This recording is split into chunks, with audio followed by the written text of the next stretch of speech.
السلام علیکم ورحمت الله وبرکاته.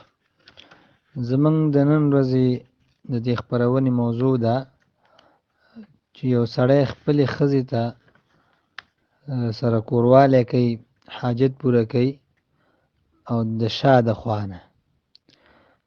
خوا نه خو په دا کوروالی چې کوي دا د زنانه په مخ کې عورت کې کوي، کوم ځای نه چې ماشوم پیدا کېږي، او دغه شان د شا د خوا نه کوروالی کوي، خو په مخ کې ځای کې نه، په وروستو ځای کې خپل شهوت پوره کوي. د دې دواړو څه حکم دی؟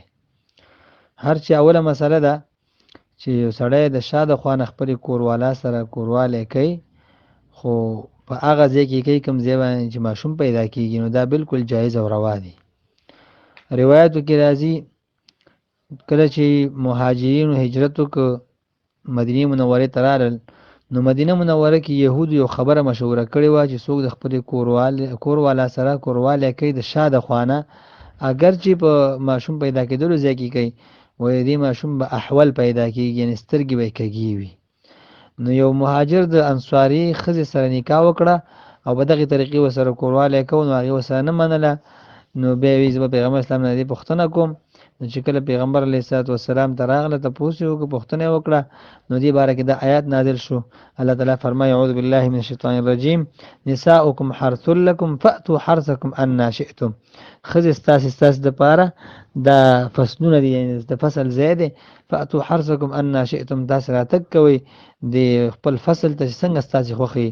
انا شئتم ای کیف شئتم، چې ستاسې څنګه خوښوي، که په ولاړه یي، که په ناسته یي، که په ملاسته یي، که په اړخ یي، که د مخې د خوا نه یي، که د شا د خوا نه یي، هر طرف ته کوروالی کول جایز دي.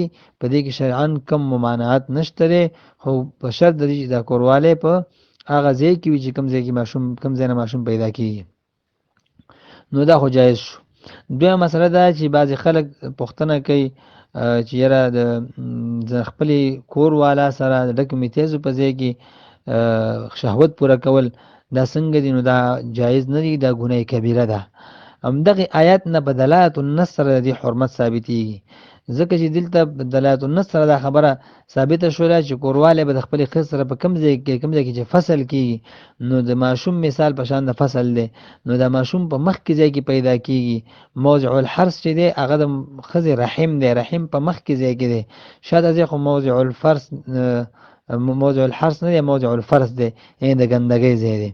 نو دې آیات نه هم د دغې حرمت او ګناه دا ښکاره کېږي او معلومیږي. بل دا چې په احادیثو کې د دې سخت وعید راغلی دی. رسول الله صلی الله علیه وسلم فرمایي ان الذي یأتي امرأته فی دبرها لا ينظر الله الیه. څوک چې خپلې ښځې ته راتګ کوي په شاته ځای کې ډک میتیز ځای کې، نو الله پاک به د رحمت په نظر باندې نه ګوري.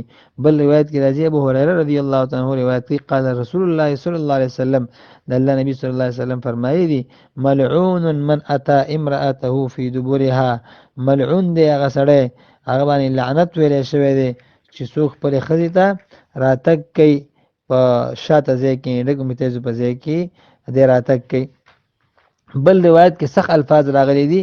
رسول الله صلی الله علیه وسلم فرمایي من اتا حائزا، چا چې حایزي ښځې سره کوروالی وکړه، او امرأتا یا خپلې ښځې سره فی دبرها د ډکو میتیزو په ځای کې کوروالی وکړه، او کاهنا یا کاهن ته راغی، جادوګر ته، فصدقه د هغې تصدیق وکړه، فقد کفر بما انزل علی محمد، د کفر وکړه په هغه څه باندې چې په محمد صلی الله علیه وسلم باندې نازل شوي دي. نو سخت وعیدات په دې باره کې راغلي دي. بیا یو خبره خلک کوي چې یاره څوک خپلې ښځې سره ډکو میتیزو په ځای کې خپل شهوت پوره کړي، وایي د دې نکاح ماته شوه.